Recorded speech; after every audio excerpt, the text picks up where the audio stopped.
All right, Lowery, hope you're ready because we have maybe the best high school football coach of all time. A couple of three-peats on his resume. Todd Dodge is in the box seats today. You know, every week I talk about, hey, this is going to be a fun one or a special one. This one really is to me, being from Southeast Texas. Because before Todd was the coach, the coach deluxe of high school football in Texas, before he was the quarterback at the University of Texas, we had the Dodge and Duhan show down in the Triangle in the late 70s and early 80s. So as a sixth grader, because I'm much younger than these guys, I got to watch all that firsthand, him and Duhan throw it around the yard, and that was exciting. So it's been fun from a third-party perspective just to watch this all evolve over 40 years, his entire career. Yeah. So, Todd, tell us, how is life? I'd say after football, but you're not coaching anymore, so how is life? It's good. I've got a few ways to scratch the itch. I've got Riley's games that I go to up at Southlake Carroll. We've gone to four of his 9 or 4 of his 10 games. And if I'm not at their games, I'm usually streaming them. And he gave me he told me he was going to give me a place on his staff this year. And I said, okay, so what am I going to be? What's my title going to be? He goes, it's advanced senior analyst. He said, with a emphasis on senior. I go, well, thanks a lot about that. I said, what does my job consist of?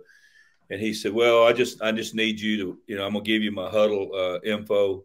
I need you to stay about 3 weeks ahead of me and just, give me a report on everybody's personnel. I said, okay, I can do that. So I do a little bit of that. I go to Westlake games. I've gone to 2 Westlake games.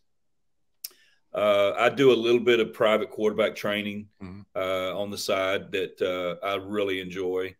And Elizabeth and I took a really pretty cool fall vacation. And when I retired, everybody asked, what are you going to do? And I said, well, one of the things we plan on doing is traveling, because traveling is a hobby of ours. And I go, but we've never been able to travel because I've been coaching for almost 40 years. And so we took off on a Monday. And we just started driving, and we landed in Chattanooga, Tennessee for 2 days. And then we went to Asheville, North Carolina for 2 days.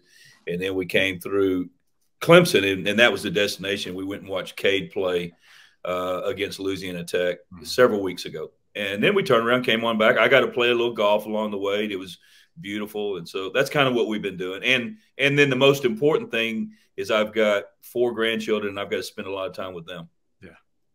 That's great. What do you miss about it, Todd?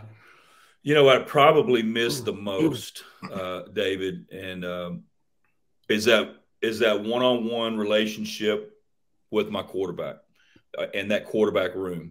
I've got about 3 kids in that quarterback room at all time.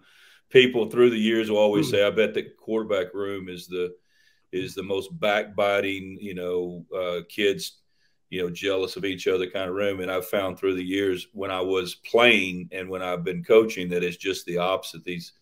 There's great relationships that come out of there because they all understand after they've been in a while that there's 2 people in a program that get too much credit, and that's a head coach and a quarterback. And probably 2 people get too much blame, and that's head coach and quarterback. And we kind of, by football osmosis, we're kind of, glued together, so to speak. And I miss that probably more than anything. Let's talk about your life as a quarterback, because everyone knows you from your high school days. Everyone knows you from your UT days. But imagine if you were in today's world of football, how good, how big your numbers would be because of the way football has evolved, especially with offenses. Well, if I was in today's world, I'm not so sure I would have gotten recruited by some of the people that I got recruited by. I mean, I was a good player, but I would probably be a dual threat quarterback in a offense like ours, because I would have a guy like Ronnie Thompson as my head coach, and he's so far ahead of his time. I mean, he was probably 20 years ahead of his time when it came to throwing the football. Yeah. I mean, Mike, when we in 1978 through 80.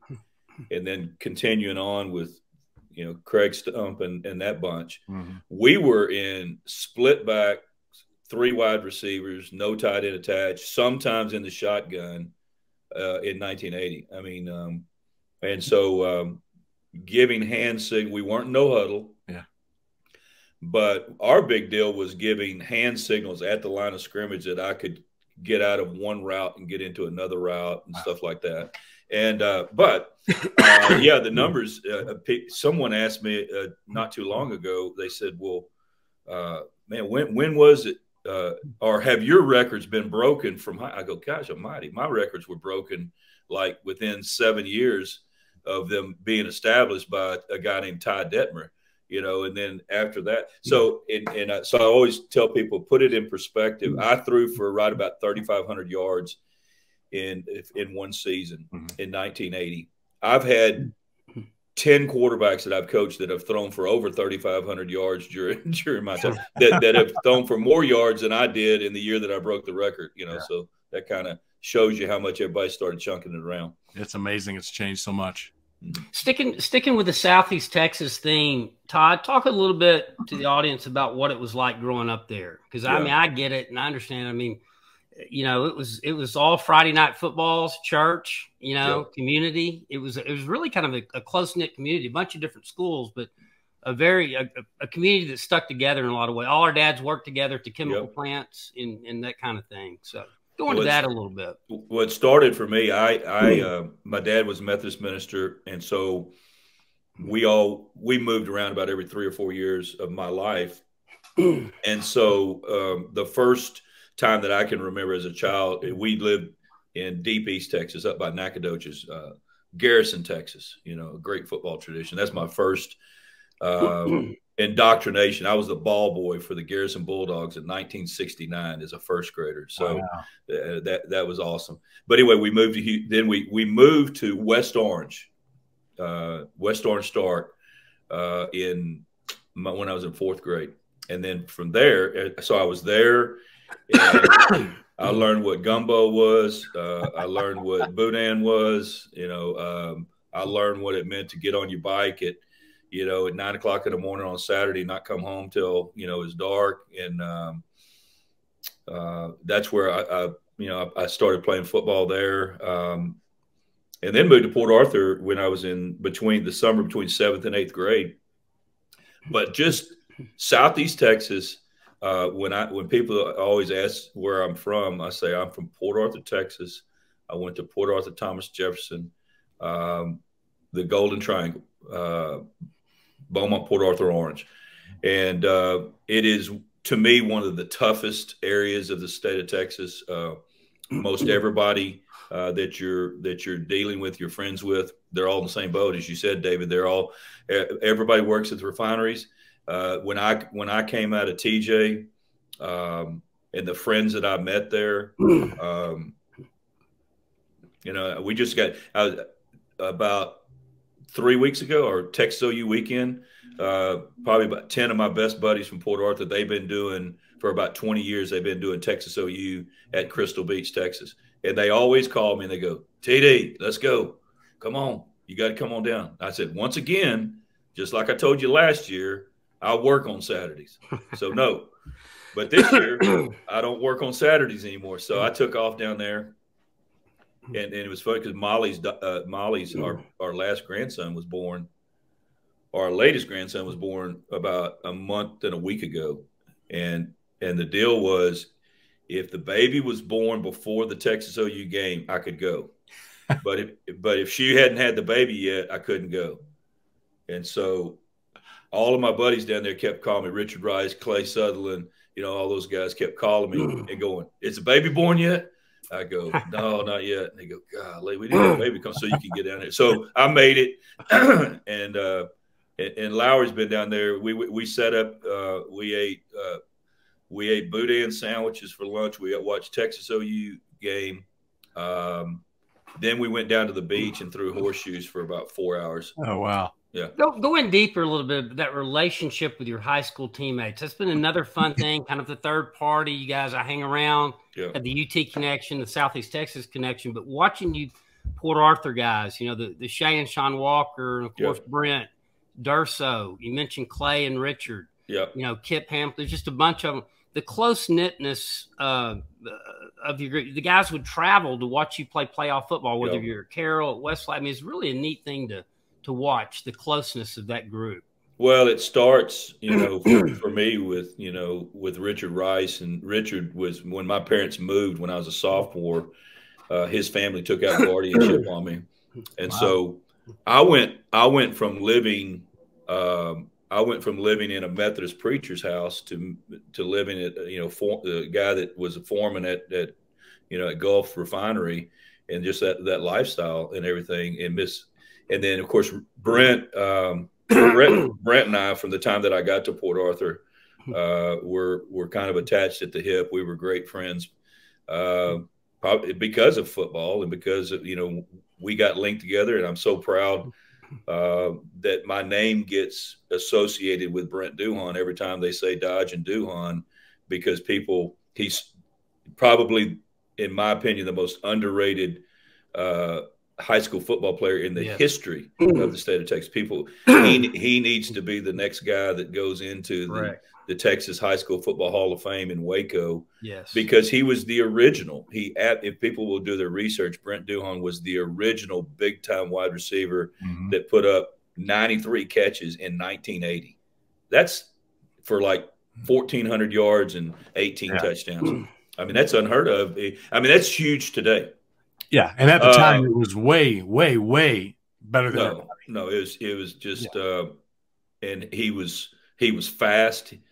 People, Brent was our center fielder in baseball. He ran on relay teams. He was a 6'8" high. He was a 6'8" high jumper. Wow, great athlete. Great athlete.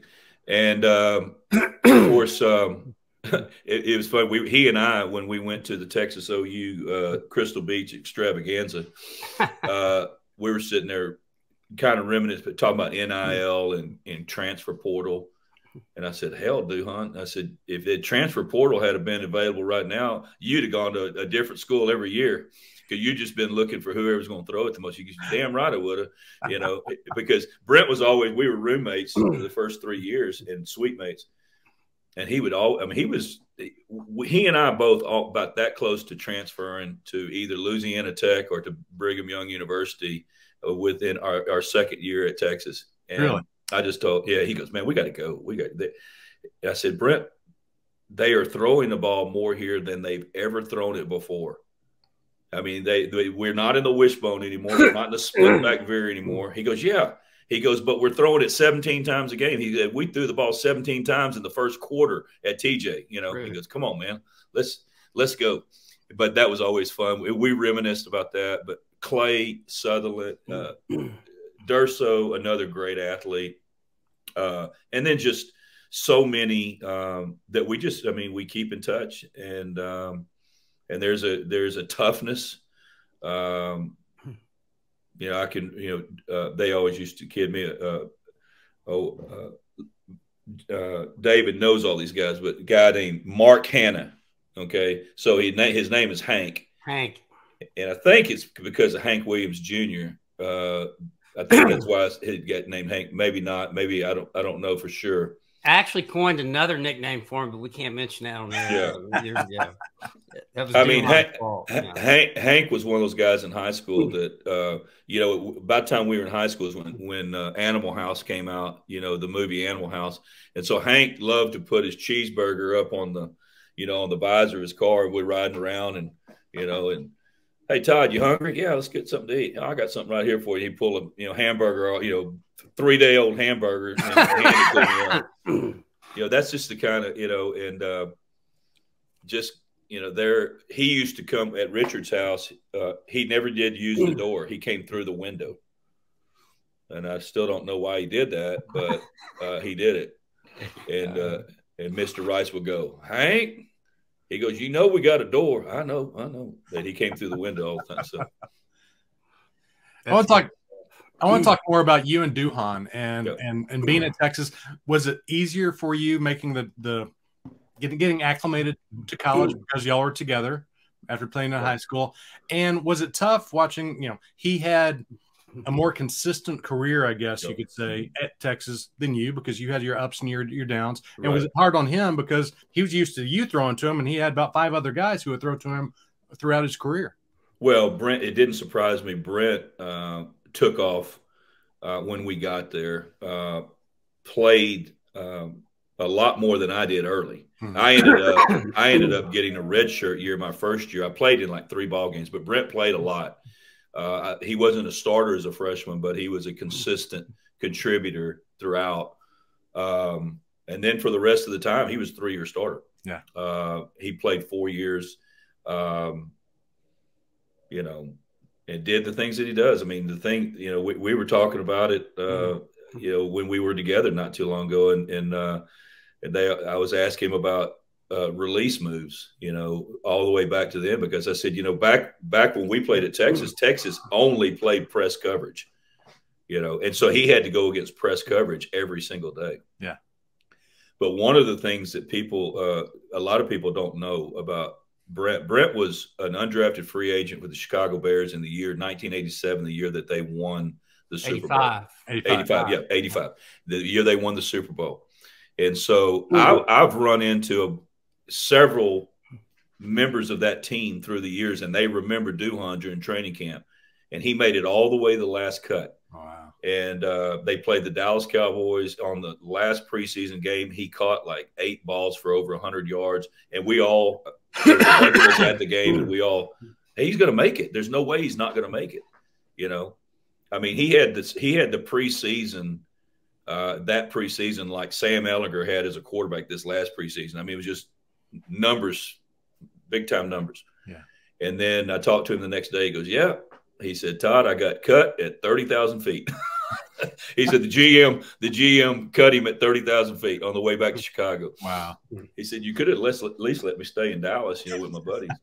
Yeah, I think Dick liked him, and they would have kept him in the practice squad and some things, but I think he just chose to come back, you know, like Brian, and get into sales, you know. But he was the last guy cut on that team, and the guy before him, actually, they rode to the airport together. Can you just trivia? Can either one of you guys get this? Todd, do you know who this was? Yeah, it was Mike Stoops. Mike Stoops, that's correct. Wow. Yeah.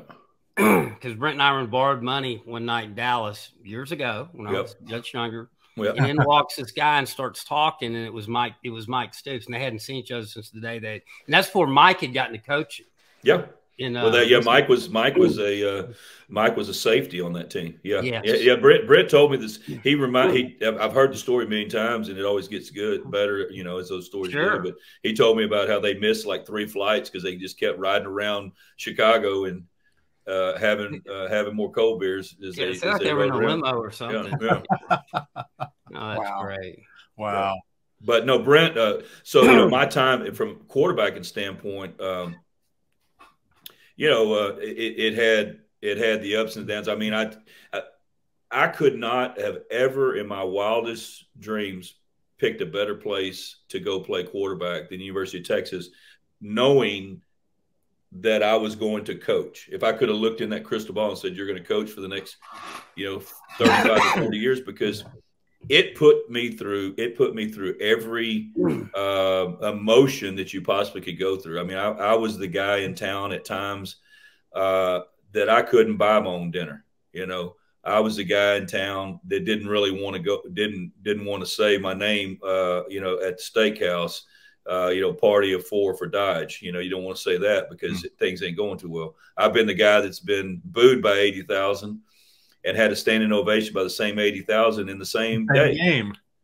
You know, so and so I think you know, one thing it's helped me through the years, all of those things that I went through, I've been able to share those with my quarterbacks through the years, not only on the college level but the high school level, and always remind them. Like I was telling Cade Klubnik the other day, and Cade is, I'm so proud of him. He's at Clemson and he's the #2 and he's settling in, you know, but he knows what he's a play away.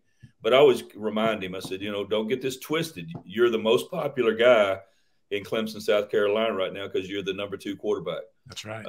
I said, you know, as soon as you get that QB1 by your name, sometimes it goes out the window because they always want you're the shiny new toy right now.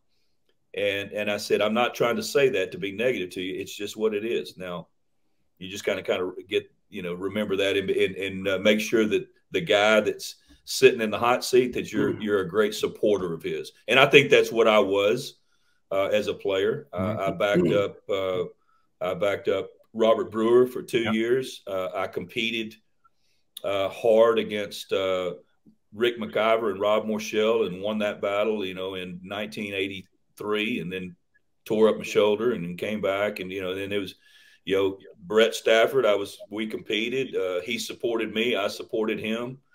But when I left, I had a wealth of knowledge for quarterbacks, and I still do, from those times at UT, and I would never, ever change it. I just think I've talked to everyone that you just mentioned about it, that the quarterback rooms in the early to mid 80s were so full. There was so much talent, so many guys, and they basically all got to play at some point, but basically no one transferred, and you all seem to be friends, and you don't see that today. No, and it's interesting, Mike, when in 1981, the signing class 1981, February 1981, had University of Texas signed 5 quarterbacks that all on signing day, the next day, the All-American Statesman, it was Jerry Gray, quarterback, Lubbock Estacada; Bill Boyd Bryant, quarterback, Dublin, Texas; Todd Dodge, quarterback, Port Arthur Thomas Jefferson; Rob Morshell, quarterback, Highland Park. I can't remember the guy's name, but he was quarterback another quarterback out of West Texas. And Michael Felt, quarterback out of Midland High. Well, for all of us, there was no social media during the days. There was we didn't know anything more than the dead-gum Port Arthur news. We didn't know anything. But we all went to Texas with that in mind, that I don't care. I'm going to the University of Texas. I'm not going to decommit because they're signing. But what we didn't know is, 3 of those 5 guys were going to get moved to different positions the first day of practice. So yeah, wise choice with Jerry. Yeah, great choice. Yeah.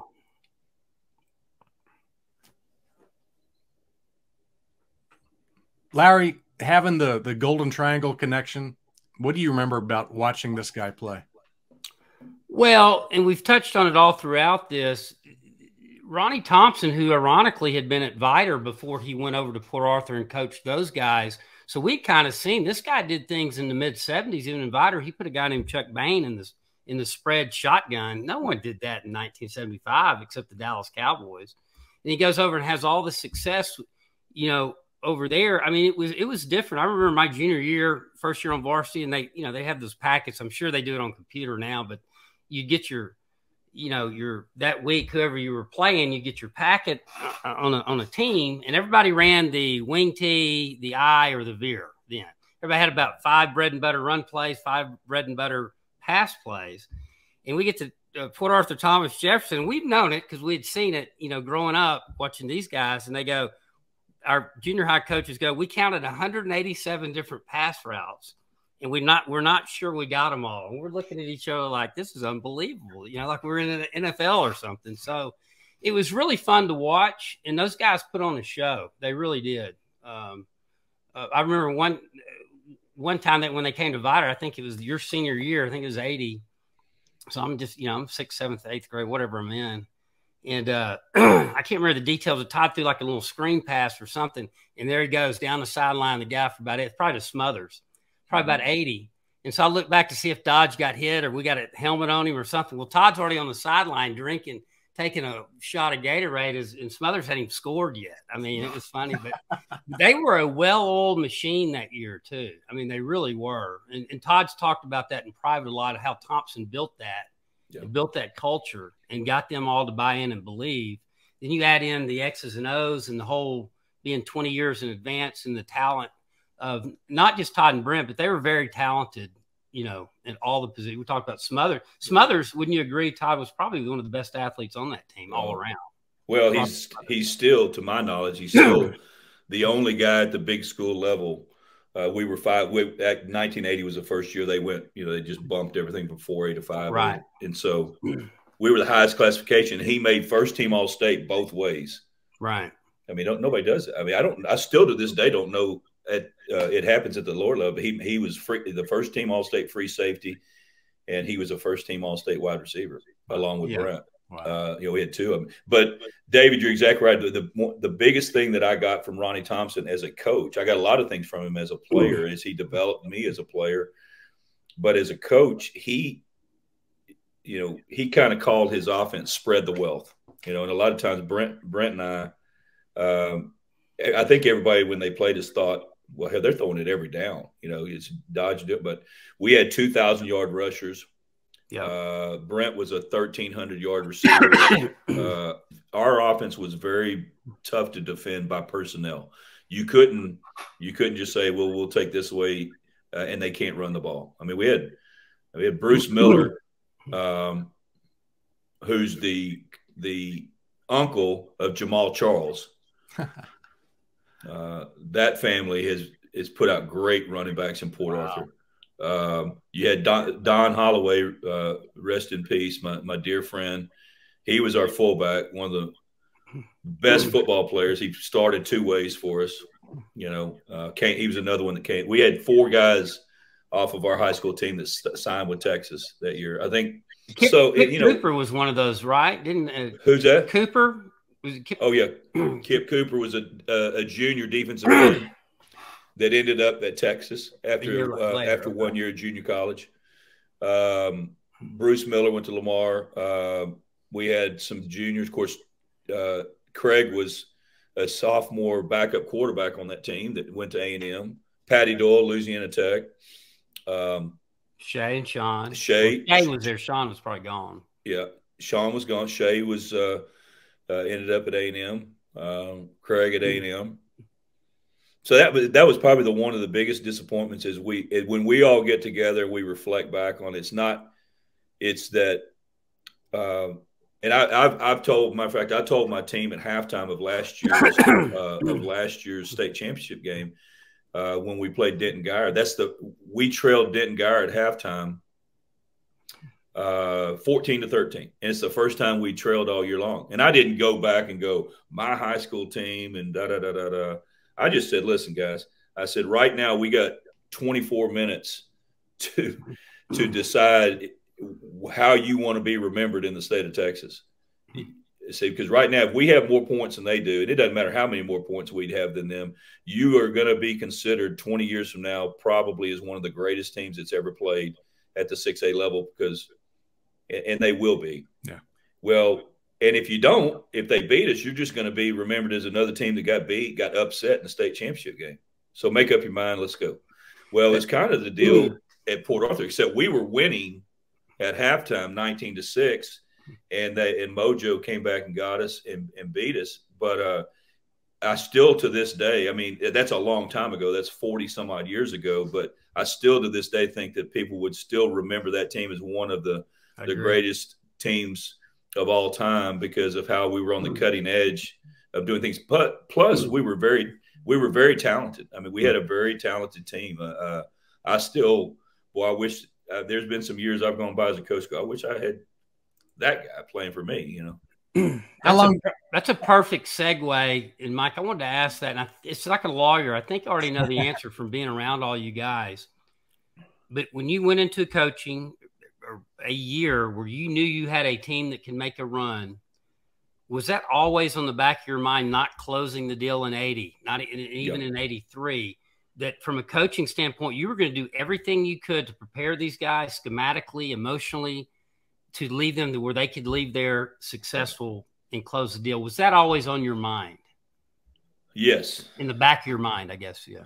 Yeah. Yes, it was. And that's one of those things that's just, and I think in life, you go through things that you celebrate and things that you mourn over, and it's crazy. But losing a state championship when you're 17 years old with a bunch of your best friends that you put in your heart and soul, that sticks with you a long time. Well, how do I turn this and make it a positive in my personal life? Well, the one thing that I'm proud about in the 7 state championships that we won, and the ones that we never wasted a really good team, right? If that makes sense. Yeah.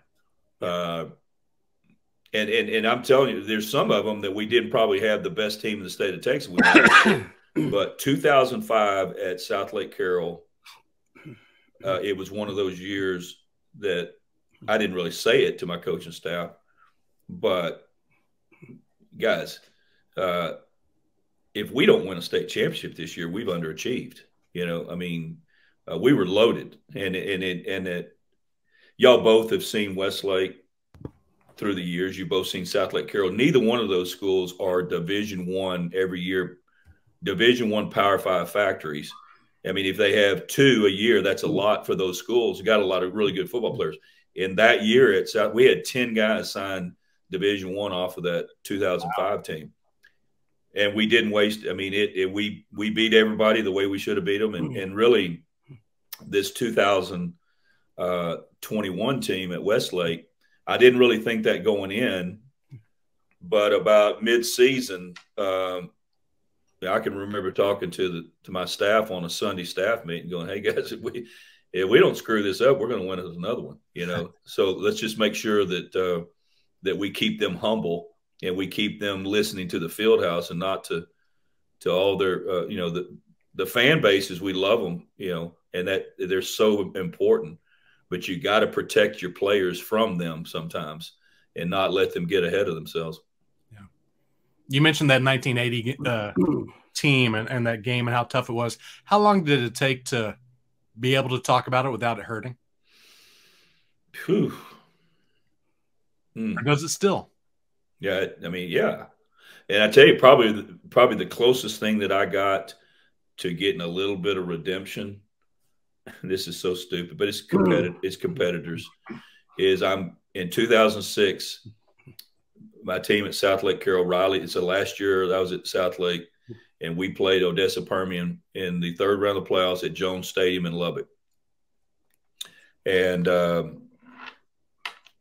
I mean, we waxed. So we beat them like 49-7, you know. And so when I was going off the field, there was a little bit of redemption. Yeah. And, you know, I mean, but my son, Riley, and to this day, I mean, in all the people I've ever coached, I still consider my son one of the toughest football players. He was very talented, but he was one of the toughest guys that I've ever coached, because in that game, he cracked 2 ribs on the first drive of the game. We sent him in to get him a little medical help. He comes back out. That hadn't took hold yet. He runs a sprint out pass. Our receiver missed the signal, runs a stop instead of a go route. Now we're running a flat route right into a stop route. So he's got to retreat, try to scramble, which, you know, he's all jacked up with his ribs and a lot of time. And now they get our sideline. Somebody, you know, hog ties him on the sideline and it looks like his ankle has just been, I mean, I'm thinking it's just going to be obliterated. So we get him over on the sideline and he's all jacked up. So we send him back in to get another little something, you know, he comes back out. He plays the rest of the game. He missed 1 series, and then he plays that game like he's got, you know, on one leg, and he throws for about 350.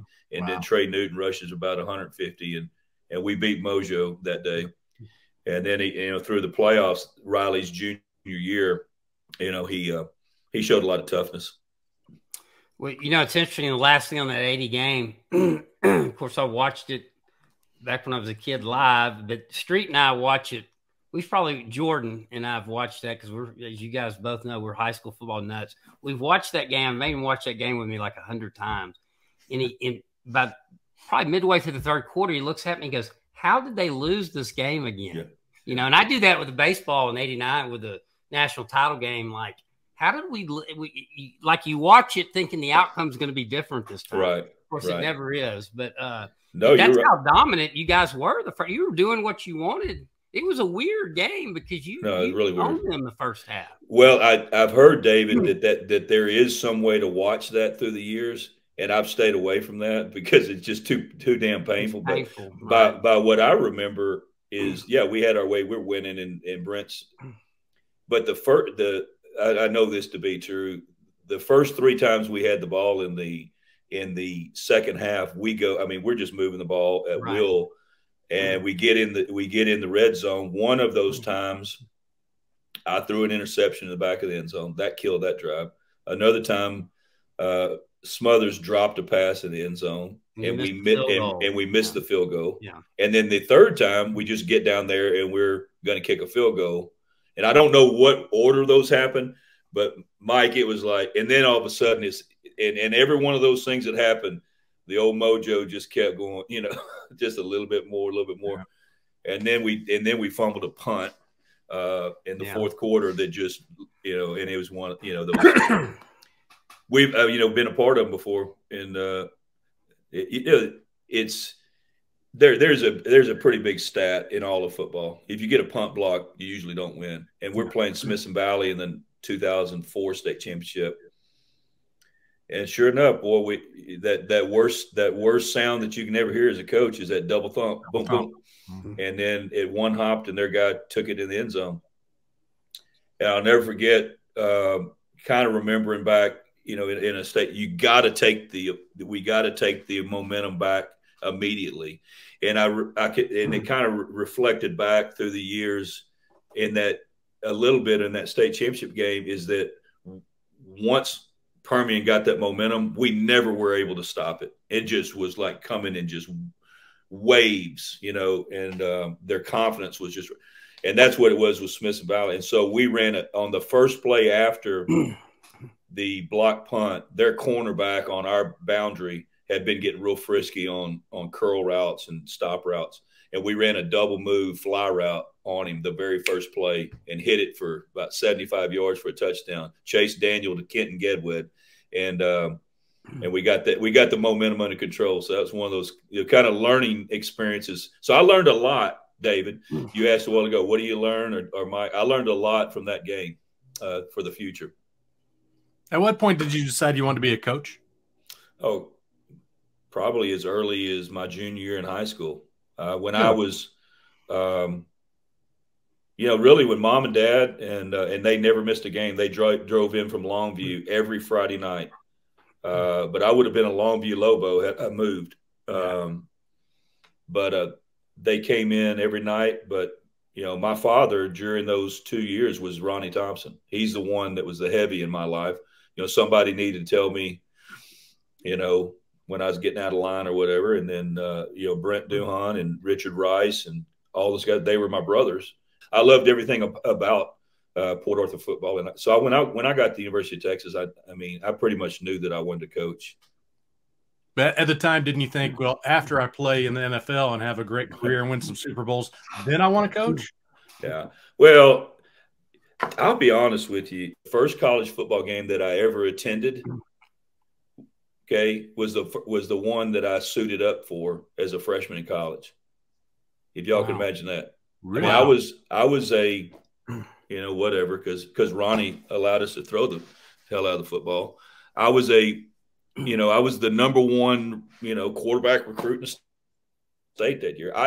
There were no New Days, there were no going to games. I had never been to a college football game until I stood whoever the hell. So I was never one of those guys that was just dreaming about playing. When I got the chance, I mean, my visits were Ohio State, Florida State, Missouri, A&M, and Texas. And I don't even know why I wasted taking any of those other visits, because it was University of Texas from the jump. You know, that's kind of the way it went for me. Do you think having a father who's a pastor and a mother who is a teacher, you learn from that as far as taking that into your coaching and your teaching of the game? Do you think that accentuated your skills as a teacher of the game? No doubt. Yeah. I think my dad, by osmosis, I think my dad helped my public speaking skills through the years. I mean, I've never had a problem, you know, getting in front of, even as a young player, or getting in front of people, you know, and as a leader, you know, I could see my father being a leader of other people, you know, and other men, you know, in our life as I grew up. My mom, as an educator, as someone who was very loving, because she swing a board. God, my mom, you know, I mean, I grew up back in the days where, I mean, if you did something wrong in school, they hit you with the board. That's right. You know, you got 3 licks. And my mom was, she's about 5 foot nothing, but man, she could swing a board.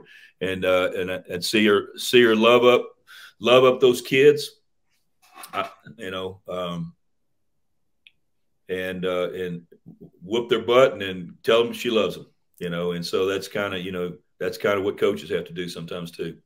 And that's what, because I had the mom who taught, and you're right. I mean, those moms back in the day, they had more bat speed and launch angle than most of the big leaguers. I guarantee you now. They could swing it. So. Yeah, and everybody stupidly, I saw you remember, Wade Phillips. I ran into Wade. Oh, yeah.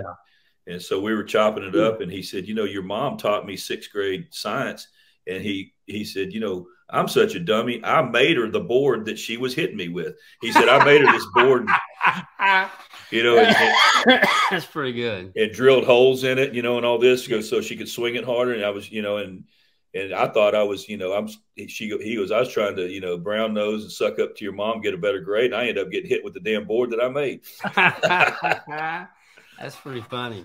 Yeah. So it sounds like you learned how to be a good teacher from your mom, and you're now not a quarterback whisperer. It's amazing what you do with quarterbacks. But was there ever a tipping point for you? Because I remember I don't mean to be mean when I say this, but first time I ever interviewed you as a coach was when you were at Cameron Yo back in 94, 95. And you were a good coach back then, but you weren't the great quarterback whisperer. So when did that change? When did that really all come together? Well, I think that it started, and I was able to make a difference with some guys when I was at McKinney as an assistant, and I was part of a program. And Ron Poe, probably the best thing that ever happened to me was going to coach for Ron Poe at McKinney High, and of course, the stadium's named after him now.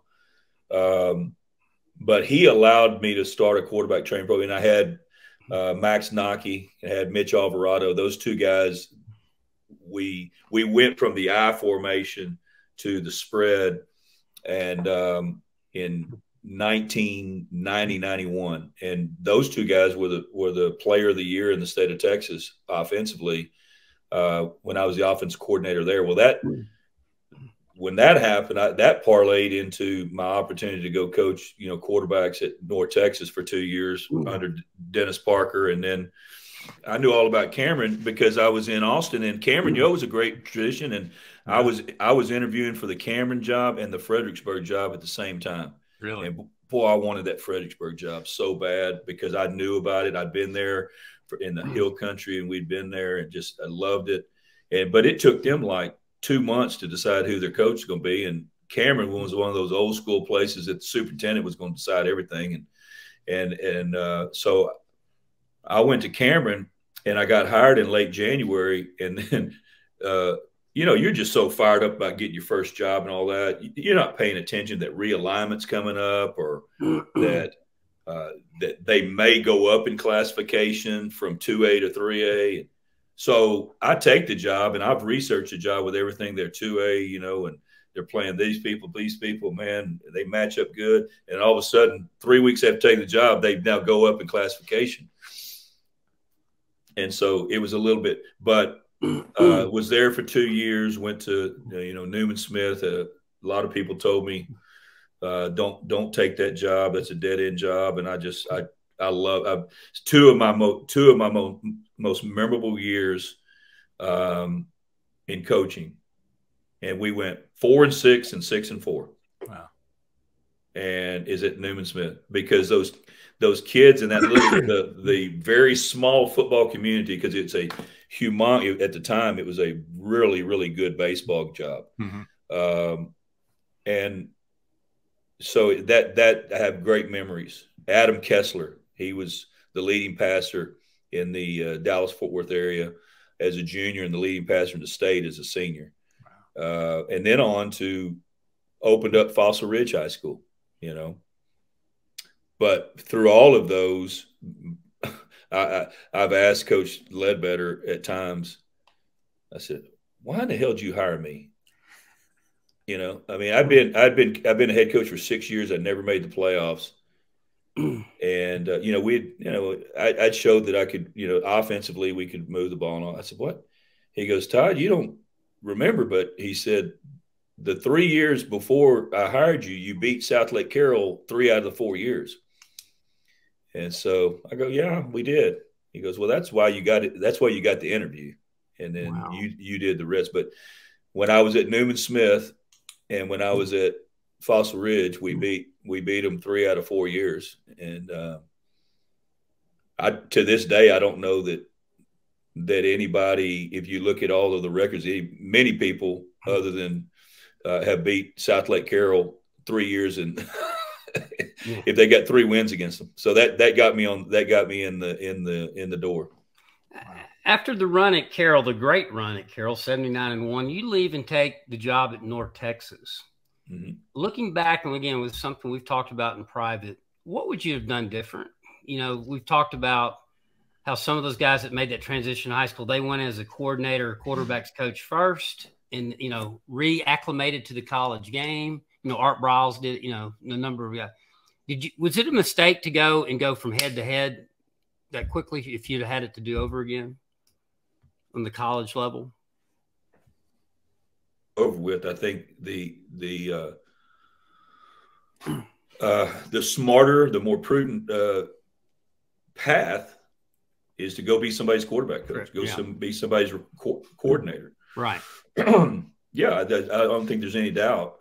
But, you know, I always tell people at the time, North Texas, when they called me to talk to me about the job, they never said anything about coordinator. They wanted me to be the head coach. You were the hot number. Yeah. Exactly. Yeah. You know, and I mean, and I was not naive enough we were 79-1 over 5 years, and we had won all these championships, and we were lighting it up, and we were playing with good. And I know what it is financially. You go, you can't turn this down. Right. You know, and I'll tell you one thing, it sure has helped my retirement. Because it was, you know, in the TRS, you know, we didn't win many games, but it damn sure helped my retirement.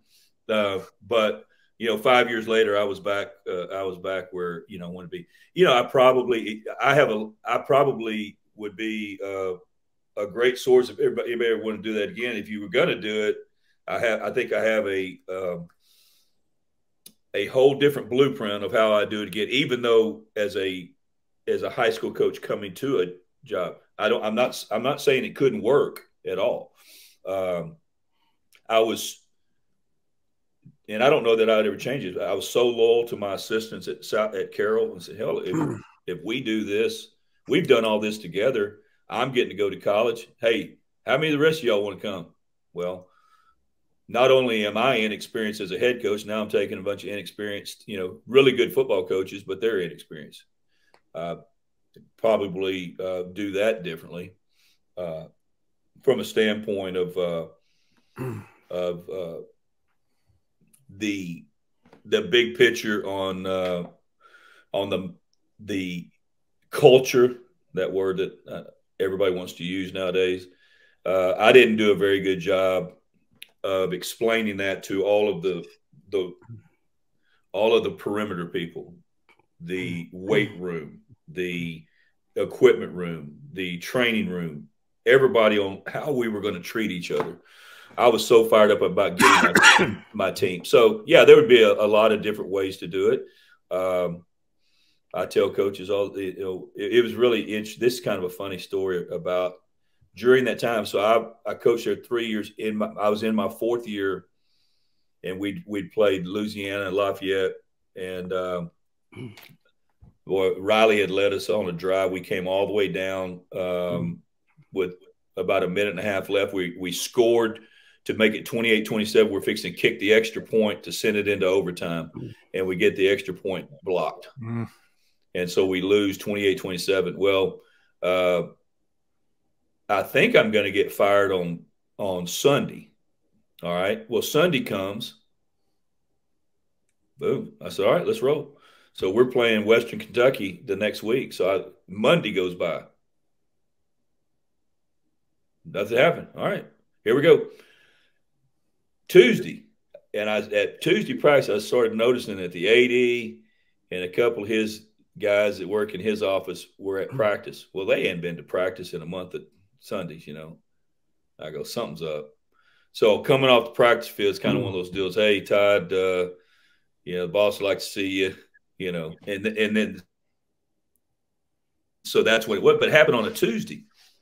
And on that, so Riley, my son Riley was the starting quarterback at the University of North Texas the day I got fired.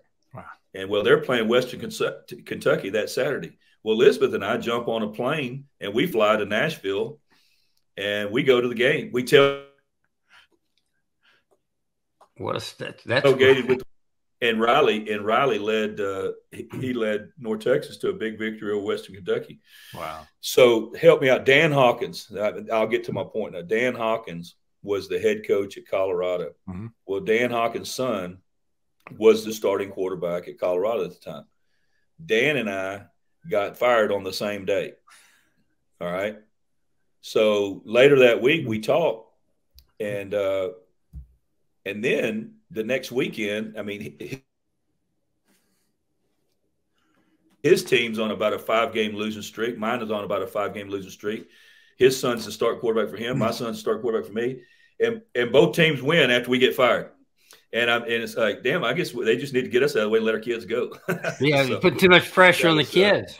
Get QB. Yeah. Wow. Speaking of Riley, talk about that game, Todd, the championship game with Riley, and how it was unique and it was kind of fun and there's energy, but you never want to do it again.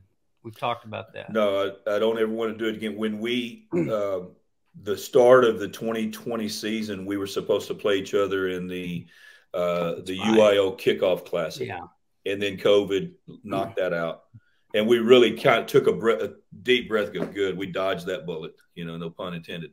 But so let's go, And so all year long we're talking and we're, and we're sharing ideas and we're talking about personnel. And then lo and behold, we end up, getting all the way to the semifinals. And I still think the day that I played, or my team at Westlake played North Shore and his team played Duncanville.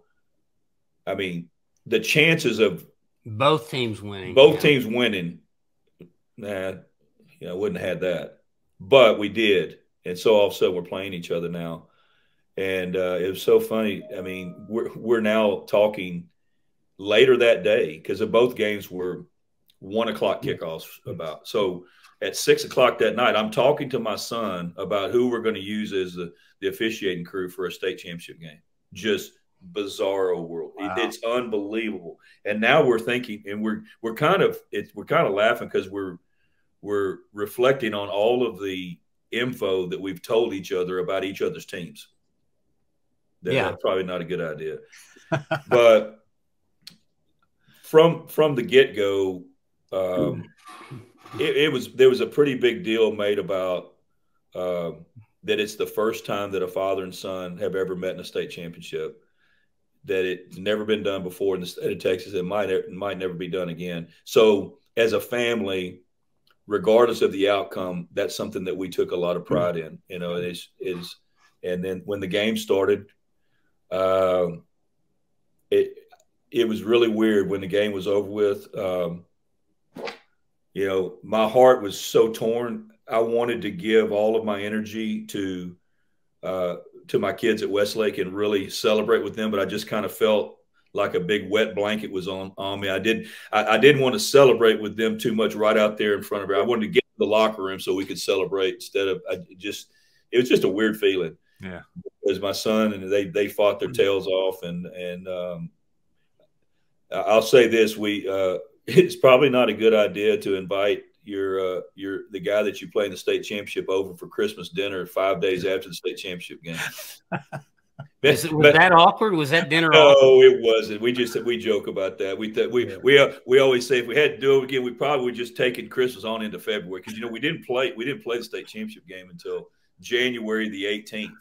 Well, hell, Elizabeth left the damn tree up since she's one of those that puts it up on Thanksgiving afternoon, and that sucker was up forever.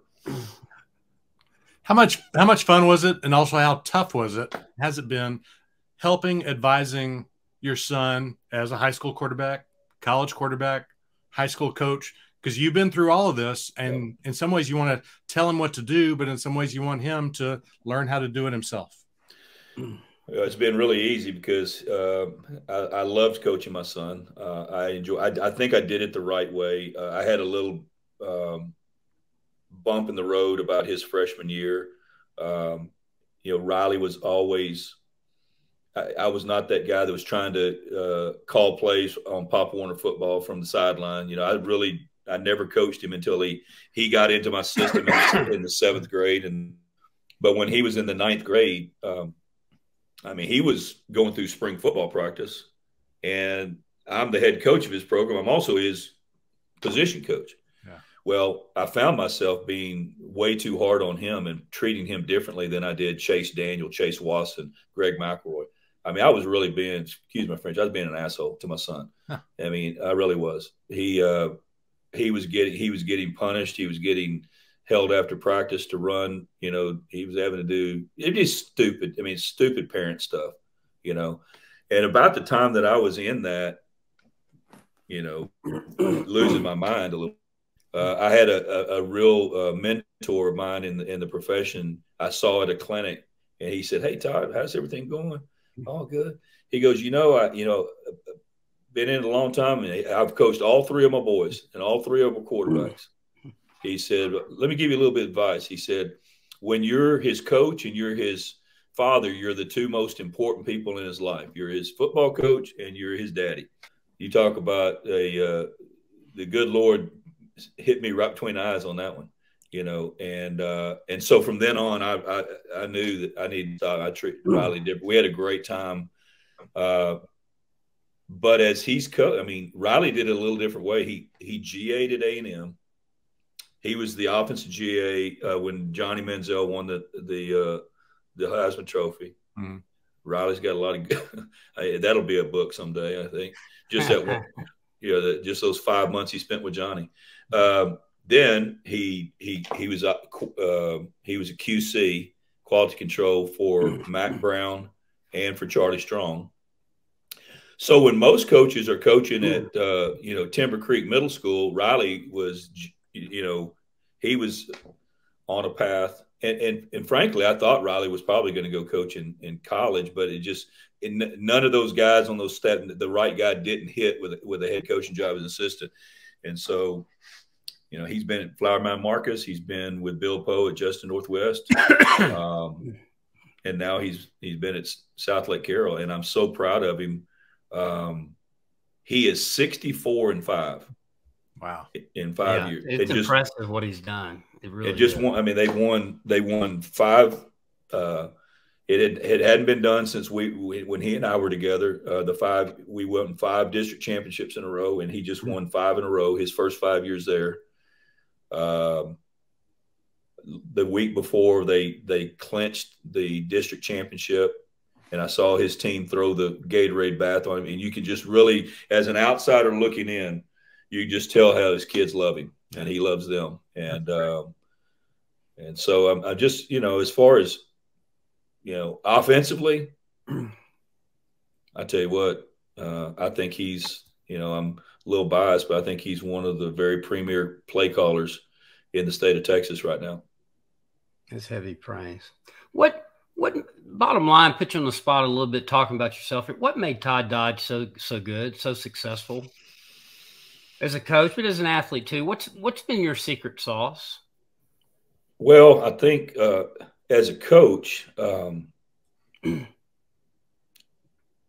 building relationships, letting players know, making sure that built the relationship that they understand that if it's a position coach deal or a head coach, I care about you a lot more as a human being before football player ever comes into the equation. And I think it's really important to make sure that you do that, you work at that, so that you can coach those guys about as hard as you need to. And they know that that you love them and that you love them unconditionally.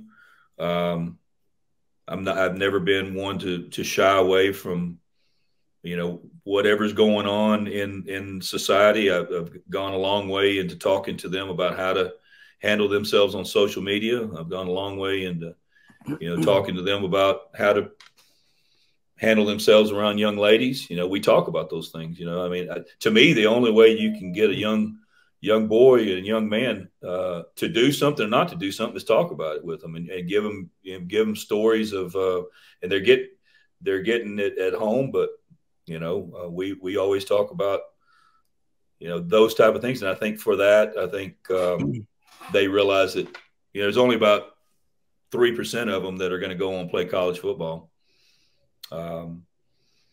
I think from a technical standpoint, from offensively, what I learned from Ronnie Thompson, I feel like we've always run an offense that we were tough to defend by personnel.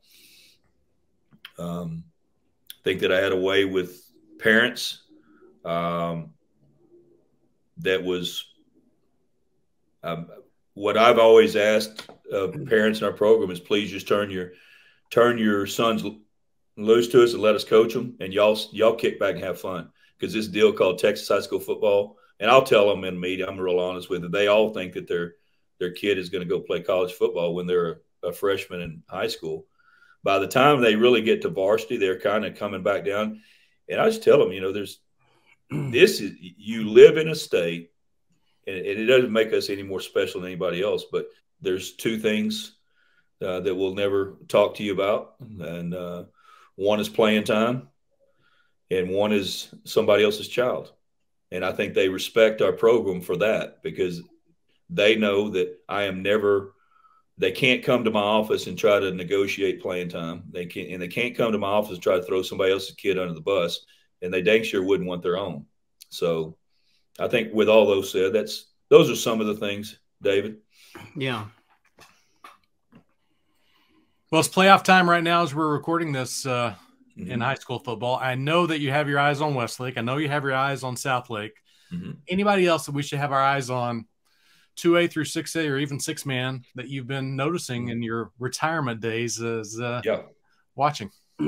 Yeah, there are, and I won't try to I won't try to give y'all anything that I don't know, but I've watched Byron Nelson play against Southlake Carroll 2 weeks ago, and they were it was a hell of a game, hell of a setting for a high school game. 8-0 and 8-0. Wow. And they're really good.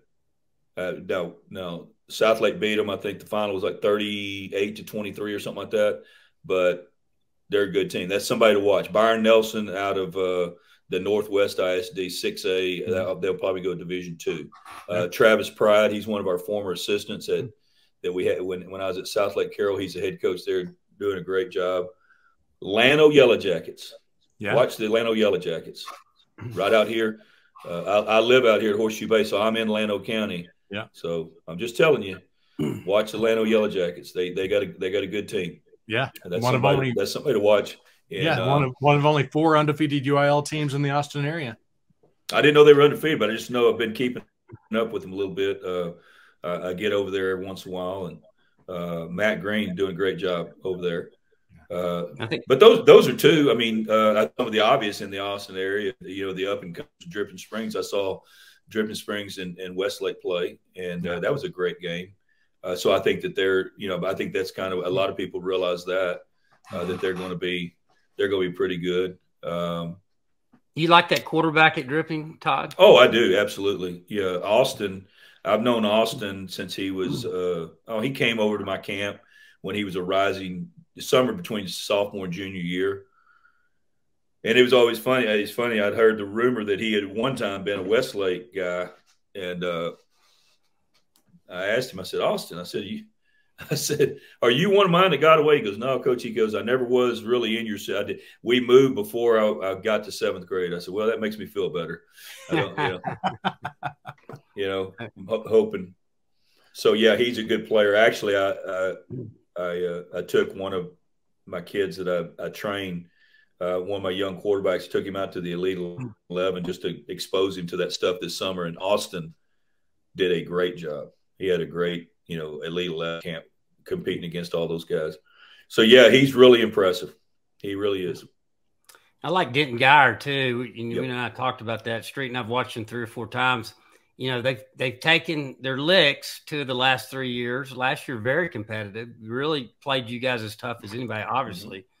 Took it hard, 3 years ago when the kid had to come in as a freshman. as you said last year, he's all grown up. Well, he's really grown up this year. Oh. Guy's a pretty good football player, and they look very focused. Like they want to finish what we talked about. They want to finish the job this year. So kind of like Geyer in D2. And I believe they'll go D2, Mike. No, they will. Well, Yeah. they play in the same league with Allen. So Okay. and I don't know who else is in that league, but there's several of them that are bigger than Denton Geyer. Yeah, they'll go Division II. And the quarterback is I have a real special place in my heart. I don't know the kid, but I just know this: he got thrown into one of the worst as a freshman, and now what he's become is the top quarterback in the state. So the one thing that people forget about it, and we didn't when we played them last year. They are very talented. They're secondary. Yeah. So you just go boundary corner, Ryan Yates, he's going to LSU. He's got, when we played him last year, 27. The field corner, Bowen, the little brother of 22, he is committed to someone, but he's got 25, 30 plus offers. Then you talk about 22, the safety, he's going to Notre Dame. And then the other middle safety went to Pittsburgh last year. So they had 4 Division I guys in their secondary last year. And the crazy thing about it, that's how we end up winning the game, by throwing the football, because we couldn't run the dang thing. Well, except that first drive of the second half. But thank God they went press 0 in Great House. I mean, yeah, he's able to win that one-on-one matchup a couple times. Yeah. But I will say this. All of those guys I just mentioned for Geyer, they're all back this year. And Bowen, number 22, the thing about Geyer is it's hard to sometimes gauge how good they are, because they've got some guys that, as the playoffs go, they're going to play in different positions. So I don't know if any one of y'all got a chance to watch them dismantle Allen on that. That's all that game, on that ESPN game. Yeah. But 22 is the one that had that punt return. Now he is dynamic. He scored. I mean, in the state championship game last year, they scored 21 points. He scored 2 of their touchdowns. I mean, he's really good, and he doesn't even play offense until the playoffs start. Really. Wow. Todd, tell us a little bit about your camps. What you got going on that? Yeah. You've always done them. Are you going to expand those now? Yeah. Now that you're retired, or how? Yeah, I will. I'll tell you, there's kind of 3 phases that I've got to the camps, and I'll kind of go in reverse order. The big camps that this year, believe it or not, be our 31st year that we've had the Todd Dodge quarterback wide receiver camp. Wow. And I've got 3 sessions for that. I've got one in Austin on the first week in June. Then I've got another one in San Antonio the last week in June at Comalander Stadium. Then I got one down in the Coastal Bend area at Gregory Portland High School in mid-July. So I've got 3 camps. We've been and just love doing them.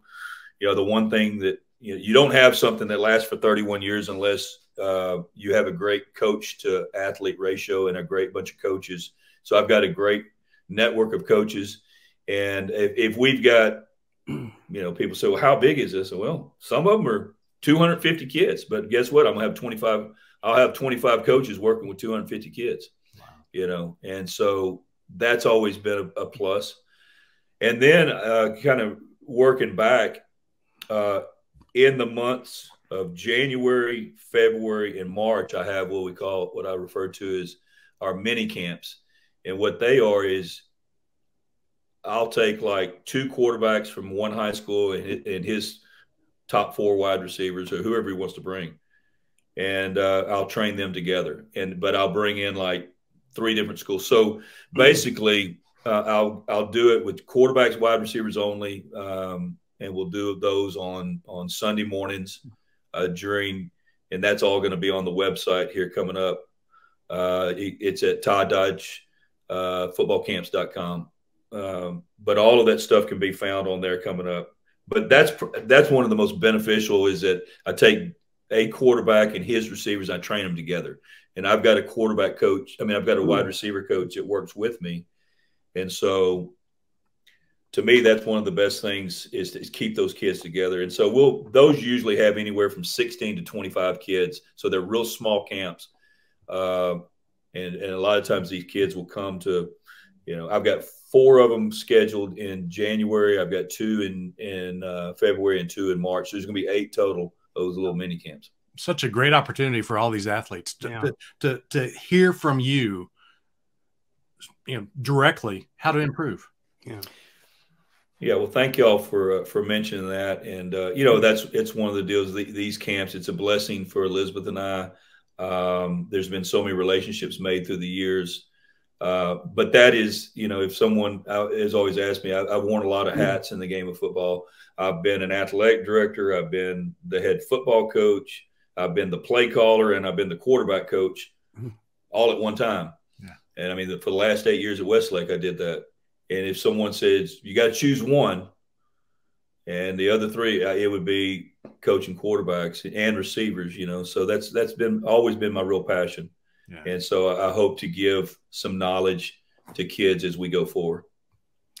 Well, it's been fun watching what you've done with all these kids, and congratulations on all your success. Well deserved, my friend. Absolutely. Well, thank y'all. I'm really impressed by y'all's setup. I really thank y'all so much for doing this. This has been a lot of fun for me, and I'll check with y'all down the road. Okay. Thank you, Todd Dodge. Sounds good. All right, man. Thanks, Todd. That was good, man. That was great. Good. Thank you. All right. Thank y'all.